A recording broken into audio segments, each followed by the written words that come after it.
सच में हमें आशीष यहोवा की ओर से मिलती है, और आशीष तब मिलती है जब हम उससे प्रार्थना करें।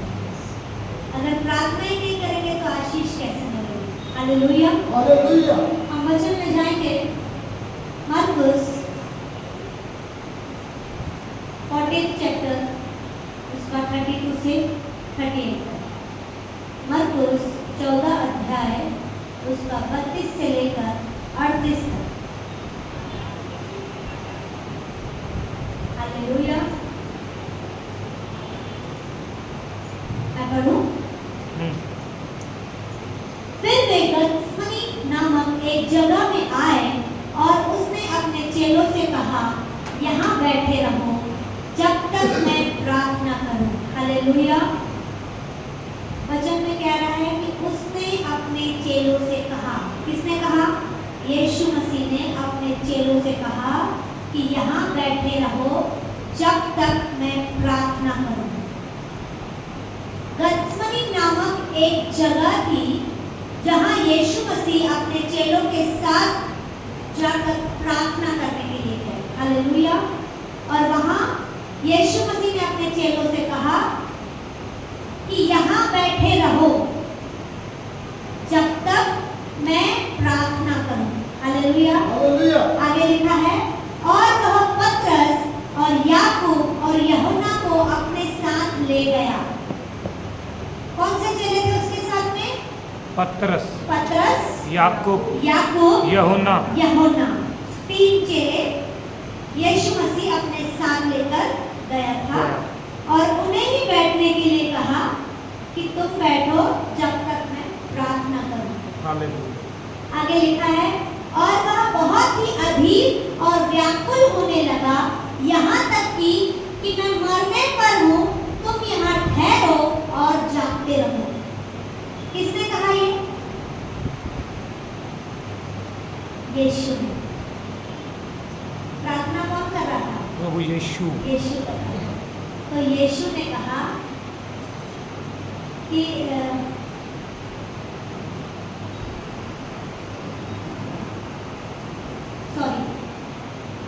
वचन में कहा है कि बहुत ही अधीर और व्याकुल होने लगा और उसने उससे कहा, मेरा मन बहुत उदास है, यहाँ तक कि मैं मरने पर हूँ, तुम यहाँ ठहरो और जागते रहो। अधीर का मतलब है परेशान, और व्याकुल का मतलब है बेचैन होना। यीशु मसीह परेशान था, बेचैन था, क्योंकि उसकी वो घड़ी आ चुकी थी और उस चीज को लेकर वो बहुत बेचैन था कि मैं अब मरने पर। पिता की आज्ञा को वो पूरा करने जा रहा, जिसके कारण उसका मन बहुत उदास था। और आगे लिखा है कि वह थोड़ा आगे बढ़ा और भूमि पर गिरकर प्रार्थना करने लगा कि यदि हो सके तो यह घड़ी मुझसे टल जाए। अगर हमें पहले से ही पता हो कि कल मेरा एक्सीडेंट होने वाला है, हम तो घर से बाहर ही नहीं निकलेंगे। मुझे तो पता है कल मेरा एक्सीडेंट होने वाला है, नहीं जाने का, घर पे ही रहोगी तो सेफ रहोगी, बाहर जाऊंगी तो कैसे ना कैसे मेरा एक्सीडेंट हो जाएगा। मनुष्य की सोच है। पर अगर आपको पता है कि ये होना ही है, तो आप घर में रहो चाहे बाहर रहो, वो चीज होगी। कैसे ना कैसे, किसी भी तरीके से वो चीज होगी। यहाँ तो यीशु मसीह पिता की आज्ञा को पूरा करा, जिसने जगत के सारे पाप को अपने ऊपर लेने के लिए तैयार था कि मैं रेडी हूं। इतना बड़ा कदम कोई नहीं उठा सकता, किसी में ताकत ही नहीं। अगर हम किसी को कहें मेरा यहाँ लफड़ा चल रहा है, तू जाके उससे बात कर, पर वो थोड़ा गुस्से वाला है, शायद मारपीट भी कर सकता है, तो अरे तेरी गलती के कारण मैं क्यों मार खाऊं, मेरा क्या काम, अपना झगड़ा खुद निपटा। पर यहाँ यीशु मसीह पिता ने उसे जो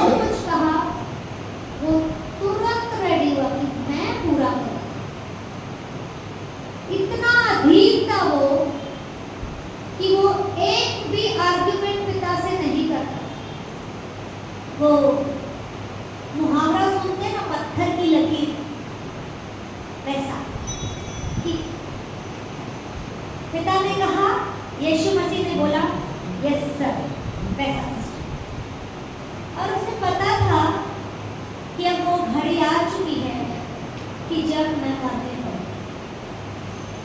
आगे लिखा है कि हे अब्बा, हे पिता, तुझसे सब कुछ हो सकता है, इस कटोरे को मेरे पास से हटा ले, तो भी जैसा मैं चाहता हूँ वैसा नहीं, पर जो तू चाहता है वही हो। हालेलुया। बेटा है, फिर भी उसने अपनी थोड़ी सी इच्छा प्रभु के आगे जाहिर की, पिता के आगे जाहिर की कि अगर हो सके तो ये कटोरा मुझसे दूर कर दे। हालेलुया। फिर भी कहा कि फिर भी मेरी इच्छा नहीं, जैसे आपकी इच्छा है, आमीन। वैसा करना। हालेलुया। और यहाँ किसी को कुछ प्रभु के लिए बोलो, कल की आई क्या सिखा रही है, मुझे सालों हो गए, मैंने ये करके रखा है, मैंने वो करके रखा है, मुझे इतना नॉलेज है। ठीक है, अच्छी बात, आपको सालों हो चुके हैं, आपने दुनिया भर के कोर्स किए, आपको नॉलेज है, अच्छी बात है। पर जहाँ घमंड आया वहाँ गड़बड़ी आ जाए। हालेलुया।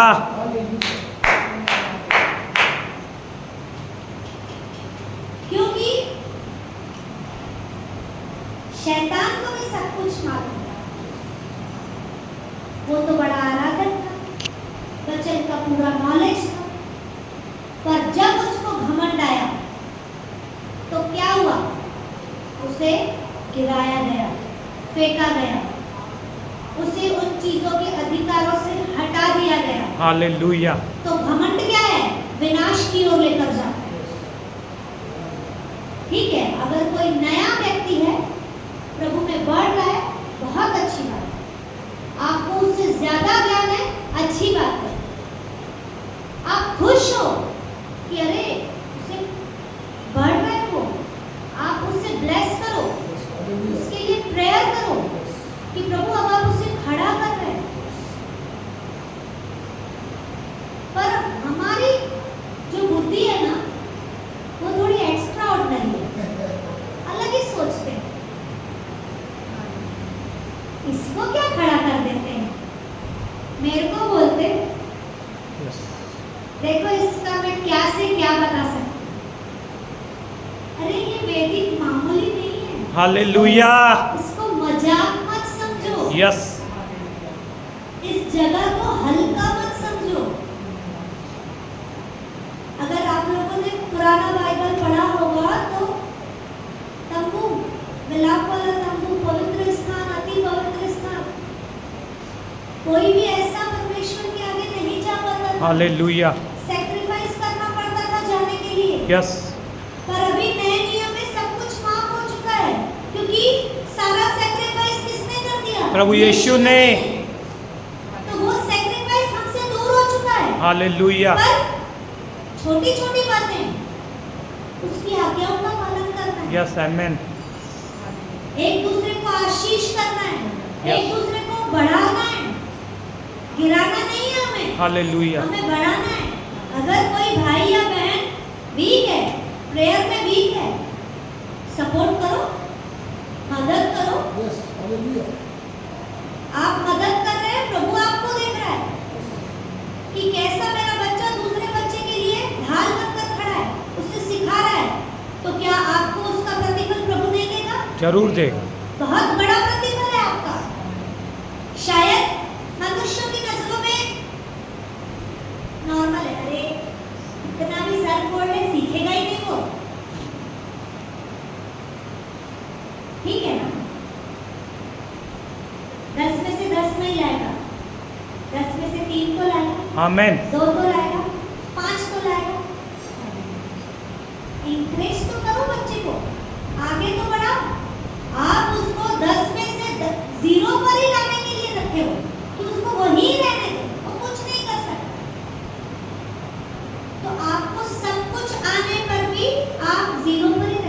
हालेलुया। आपके आगे तक नंबर नहीं लगेगा, क्योंकि आपके अंदर क्या आ गया है? घमंड। वचन भी कहता है Yes. घमंड विनाश की ओर लेकर जाता है, हालेलुया। और नम्रता आशीष। आमेन। हालेलुया। वचन में क्लियर कट लिखा गया है, धन्य है वह पुरुष जो नम्र है। वो परमेश्वर के रीत रहते हैं ना, ऐसा ही है ना, मत्ती में लिखा है ना, धन्य वचन में।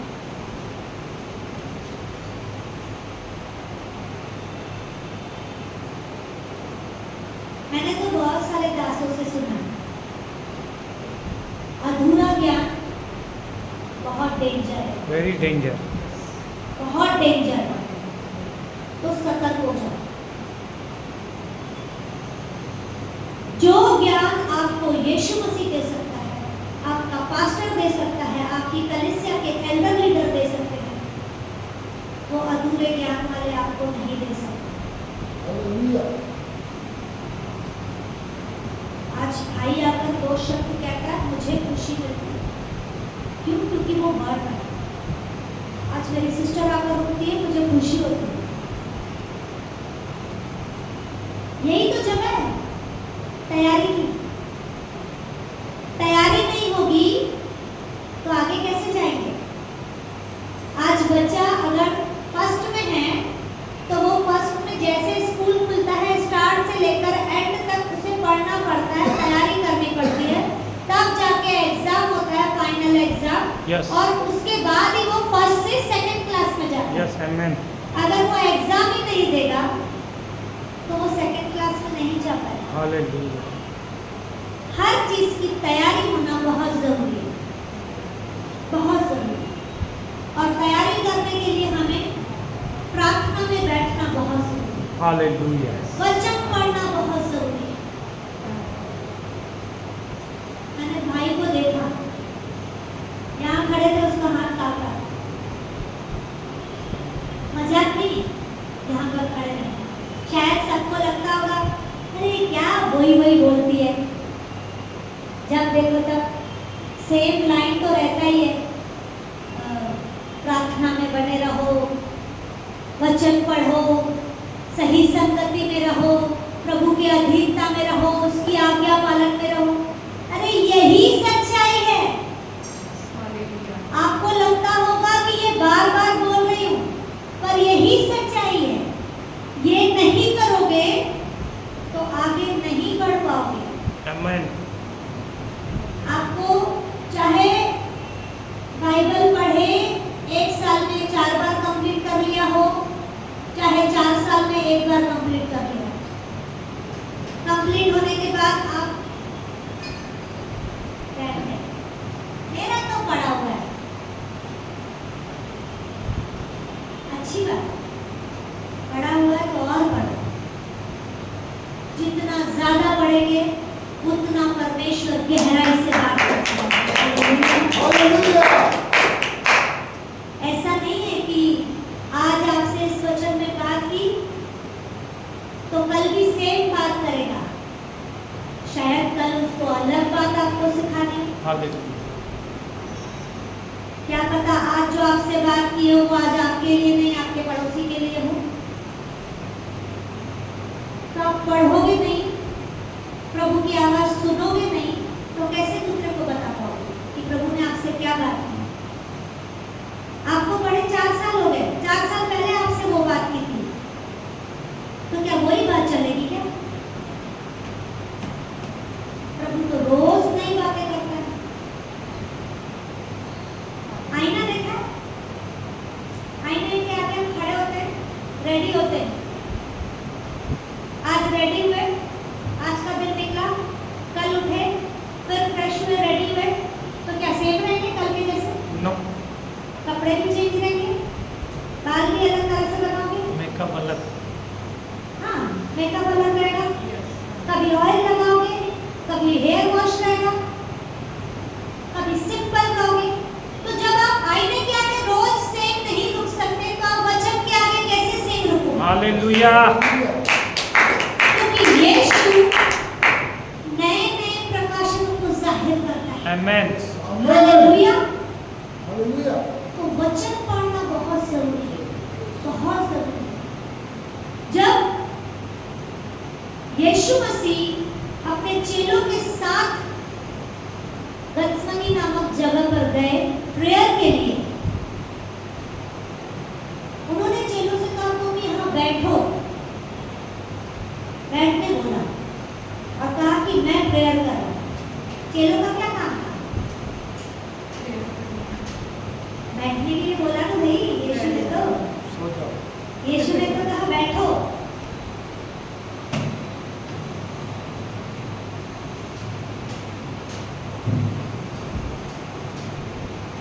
यीशु ने कहा बैठो, चेले बैठ गए। अरे प्रभु ने कहा आराम करो, बैठो। प्रभु ने थोड़ी बोला कि प्रार्थना करो, उसने कहा बैठो मैं प्रार्थना करता हूँ। और हम अरे पास्टर कर रही है प्रेयर, अपने को आराम से बैठना है। मैंने तो अपनी रिक्वेस्ट दे दी है, मैं आराम से बैठ, तुम करो। और यहाँ पास्टर प्रभु मेरे परिवार को बचा ले, मेरे भाई की ये रिक्वेस्ट है, मेरे बहन ने ये प्रार्थना दी है, प्रभु तू सुन ले, प्रभु तू सुन ले। और वो भाई और बहन पैर पर पैर रख के, अरे टीवी तो लगा, आज अच्छा प्रोग्राम आने वाला है, आज आरसीबी की मैच है, लगा तो आईपीएल चल रहा है और वहाँ पास्टर कर रहा है प्रेयर और वहाँ चेले बैठे हैं कुर्सी पर, टीवी देख रहे हैं, मैच चालू है।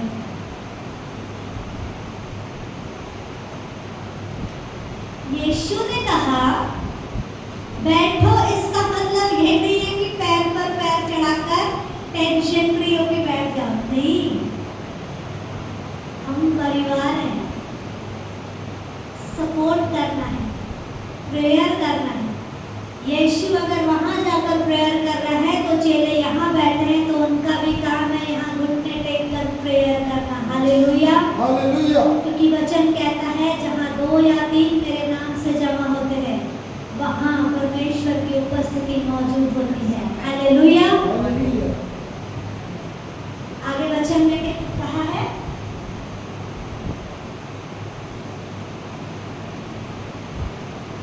फिर वह आया और उन्हें सोता पाकर पतरस से कहा, हे शमौन तू सो रहा है, क्या तू एक घड़ी भी न जाग सका?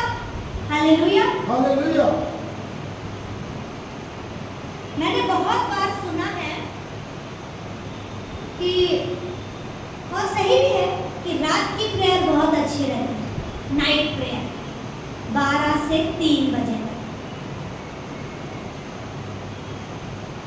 यहाँ यीशु ने कहा चेलों से बैठो, जब वो वापस आया प्रेयर करके यीशु, तो देख रहा है कि सब सो रहे हैं। हालेलुया। ठीक है, अभी सब बोलते हैं नाइट प्रेयर करो, नाइट प्रेयर करो, नाइट प्रेयर करो।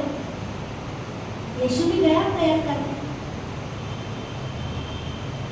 प्रेयर करते करते शायद लंबी चल गई होगी प्रेयर, आधी रात हो गई होगी, समझो 12 से 3। हम चेले बोले अरे करना है ना वो प्रेयर, थक गए, सुबह से निकले उसके साथ में, आज थोड़ा सो ही जाते हैं और आराम से। वहां यीशु पुकार रहा है, यहाँ चेले सो रहे हैं। आज भी बहुत सारी जगह पर, बहुत सारी कलीसियाओं में पास्टर, एल्डर लीडर, बहुत सारे चर्च के मेंबर्स रात रात को बैठकर प्रेयर करते हैं, पर बहुत सारे लोग आराम से सोते हैं। क्या सोने से कुछ हो जाएगा क्या? नो सोना अच्छी बात है, ऐसा नहीं है कि सोना नहीं है, सोना अच्छी बात है, पर प्रभु को भी समय देना बहुत जरूरी है। आप प्रेयर करो, उसके बाद सो, रात पढ़िए, किसने आपकी रात छीनी? और जो प्रेयर रात को सुकून से होती है ना, वो सारे दिन में नहीं होती, क्योंकि सारे दिन में ना कभी कॉल आएगा, कभी पानी भरना रहेगा, दरवाजा बजेगा, बच्चों को भूख लगेगी, सारा दिन बैठे रहेंगे, सब कुछ रहेगा रेडी, पर जब आपका प्रेयर का समय रहा, आप जाने मम्मी भूख लगी, कुछ तो थोड़ा बना दो, बाद में जाके बैठो। ये होता है। तो रात को कुछ ना कुछ बातें आती है, पर रात को कोई गड़बड़ी नहीं, सारी शांति, बच्चे आराम से सो रहे हैं, सारे काम निपट चुके हैं, बिजनेस का टाइम हो चुका है, जॉब का टाइम हो चुका है, खाया पिया, फ्रेश हुए, जिसे सोना है सो रहे हैं, आप उठो, अपने प्रेयर रूम में जाओ, प्रेयर रूम नहीं है तो आपके घर में कोई ऐसा कोना बना लो जहाँ पर आप कंटिन्यू प्रेयर कर रहे हैं, तो आप प्रेयर में बैठो, करो ना, जरूरी नहीं है आप 12 से 3 ही बैठ रहे, नहीं बैठ पा रहे ना, कोई बात नहीं, आप आधे घंटे से शुरुआत करो, 1 घंटा हो जाएगा, 1 घंटे से 1.5 घंटा हो जाएगा, जितना देर बैठ पाते हो आप बैठ, उसके बाद सो ना भाई, रात पढ़िए, किसने रोका, किसने रोका? मेरा तो रूटीन है, वचन पढ़ के ही सोती हूँ, कुछ भी हो जाए, प्रेयर तो रहता ही है, साथ में वचन भी रहता है, उसके बाद भी मुझे नींद इतनी जल्दी नहीं आती, मेरा टंग्स में प्रेयर शुरू रहता है, लेटे रहती हूँ, फिर भी मेरा प्रेयर शुरू रहता है, उसके बाद कब मुझे नींद आएगी वो प्रभु जानता है, उसके बीच में अगर प्रभु ने फिर उठाया तो फिर बैठो, सुबह उठो तो धन्यवाद करके तुरंत उठो।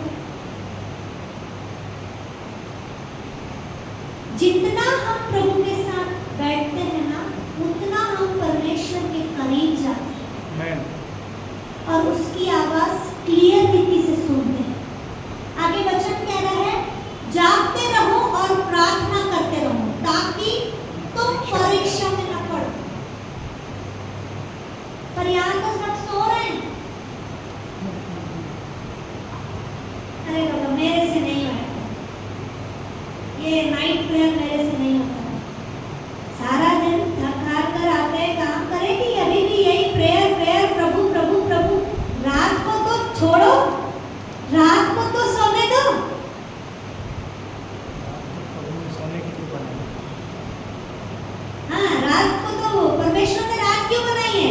आराम करने के लिए, सोने के लिए।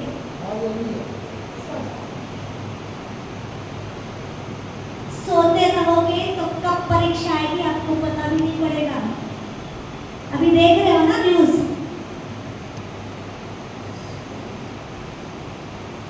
कितनी जगह गड़बड़ी आई है, वॉर चल रहा है,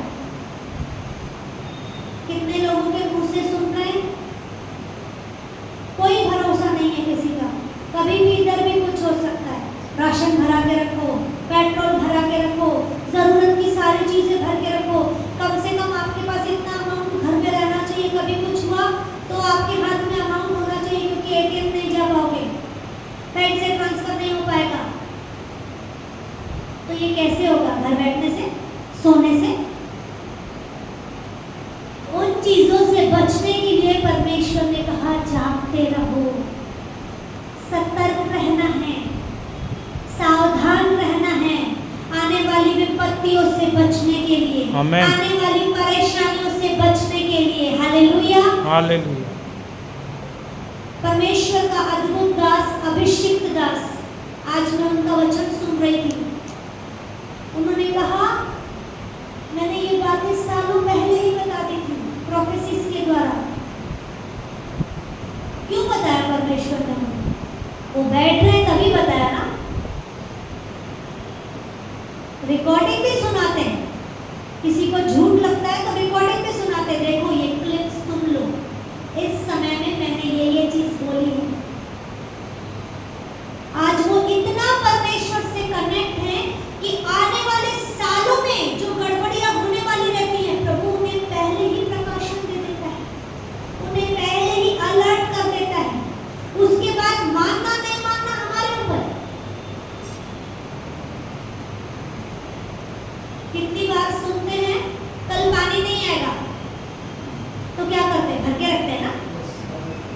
नहीं आएगा। तो जब प्रभु के अभिषिक्त दास बोल रहे हैं कि जागते रहो, वचन कह रहा है जागते रहो, आने वाले समय में बहुत सारी विपत्ति आने वाली है, तो क्या करना है? प्रेयर में बने रहना है, वचन में बने रहना है, ताकि वो जो गड़बड़ियां हैं, जो वो विपत्तियां हैं, हमारे ऊपर नहीं आएंगी, वो हमारे लिए फिर नहीं है। चाहे हमारे शहर में कितना भी कुछ हो, पर उसका असर हम पर नहीं आएगा। हालेलुया। हालेलुया। क्योंकि उसकी ढाल और चीलम हमारे साथ, उसकी कवरिंग हमारे साथ, हम उसके पंखों के आड़ में छुपे हुए हैं। हालेलुया। हमें कोई छू नहीं सकता। यस। पर तब जब आप अलर्ट रहोगे। आमेन। हालेलुया। हालेलुया। अलर्ट रहना बहुत जरूरी है। वचन कहता है तब तुम परीक्षा में नहीं पड़ोगे,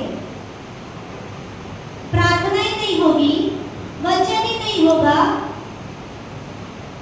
और लफड़े हो, तो क्या आप बचेंगे? तब आप बोलेंगे प्रभु मुझे बचा ले, मुझे बचा ले, मुझे बचा ले। प्रभु बोलेगा इतना समय क्या कर रहे हैं? इतने समय से कह रहे हैं, वचन तो तुम्हारे साथ कब से है ना। पहले के समय में नहीं था बाइबल, अब तो है। अब तो और फैसिलिटीज आ गई है, मोबाइल में आ चुका है। जहां चाहो आप अपने साथ वचन को लेकर चल सकते हैं, इतनी फैसिलिटी है अब हमारे पास। पर अब क्या है? हल्का कर लिया, उन चीजों की वैल्यू कम कर दी है। पढ़ तो रहे ना, तो क्या हुआ? आज प्रार्थना नहीं की तो क्या हुआ? कल कर लेंगे, बाद में कर लेंगे, बाद में कर लेंगे, वो बाद आता ही नहीं है।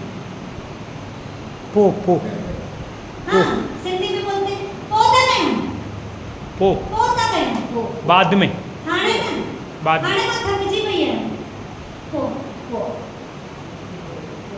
पो और वो बाद कभी आता ही नहीं। आपका सारा दिन निकल जाएगा, आपका नींद हो जाएगी, सुबह उठोगे अपने काम, फिर वही डेली रूटीन। अरे बहुत परेशान, बहुत परेशान। और मत कर प्रार्थना, और मत पढ़ वचन। आगे वचन कहता है आत्मा तो तैयार है पर शरीर दुर्बल है। आत्मा रेडी रहती है। हालेलुया। आत्मा क्या करती है? भलाई को दर्शाती है। आत्मा परमेश्वर के करीब लेकर जाती है और शरीर संघर्ष करता है परेशानियों में, और वही संघर्ष बहुत बार गलत राह पर लेकर जाता है। सफलता चाहिए ना, आत्मा में नहीं रहोगे तो शरीर गलत राह पर लेकर जाएगा।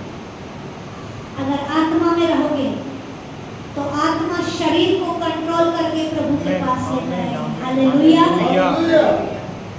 तो आत्मा को स्ट्रॉन्ग करने के लिए, उसे तैयार करने के लिए इसका भोजन होना बहुत जरूरी है, इसका सेवन होना बहुत जरूरी है। जितना खा पाओ उतना जरूरी। दिन में कितना टाइम खाना खाते हैं? 3 टाइम। उसके बाद चटर पटर, वो तो सुबह से रात तक चालू रहता है। तो शरीर तगड़ा तगड़ा और आत्मा कमजोर। जबकि वचन कह रहा है आत्मा कि आत्मा को तैयार करो, जितना खा सको उतना खाओ। अरे आप सारा चैप्टर नहीं पढ़ पा रहे ना, एक वचन पढ़ो, उस एक वचन को पढ़कर सारा दिन उसको कंटिन्यू याद करो। यहोवा मेरा चला, यहोवा मेरा चला, यहोवा मेरा चला, काम करते करते यहोवा मेरा चला, यहोवा मेरा चला, झाड़ू लगा रहे यहोवा मेरा चला। क्या करो? मनन करो, आत्मा को तैयार करो। आपका चटर पटर चालू है वचन के द्वारा। और ये करते करते दूसरा वचन दिमाग में आ गया, धन तो यहोवा की आशीष से। बोलो, बोलते जाओ, बोलते जाओ, बोलते जाओ। चटर पटर चल रही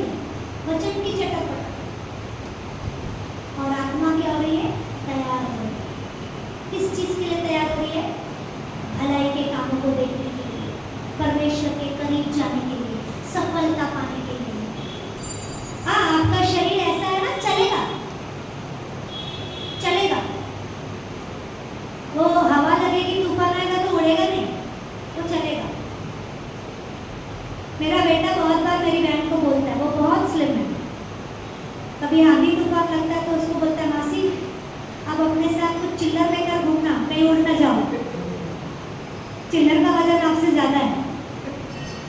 तो भले आप ऐसे रहोगे ना वो चलेगा, पर आत्मा ऐसे रहनी चाहिए। पगड़ी और ऐसे रखने के लिए वचन इसका सहारा इसका सेवन करना बहुत जरूरी है। मूवीज वगैरह में या सिगरेट के पैकेट में लिखा रहता है धूम्रपान सेहत के लिए हानिकारक है। हाँ, बोलते हैं ना, यस वचन सेहत के लिए बहुत जरूरी है। वचन सेहत के लिए बहुत आमेन जरूरी है। हालेलुया ये है तो हम हैं, वचन है तो हम जिंदा हैं, वचन है तो हम परमेश्वर के राज्य में काम कर रहे हैं। हालेलुया अगर यही नहीं होगा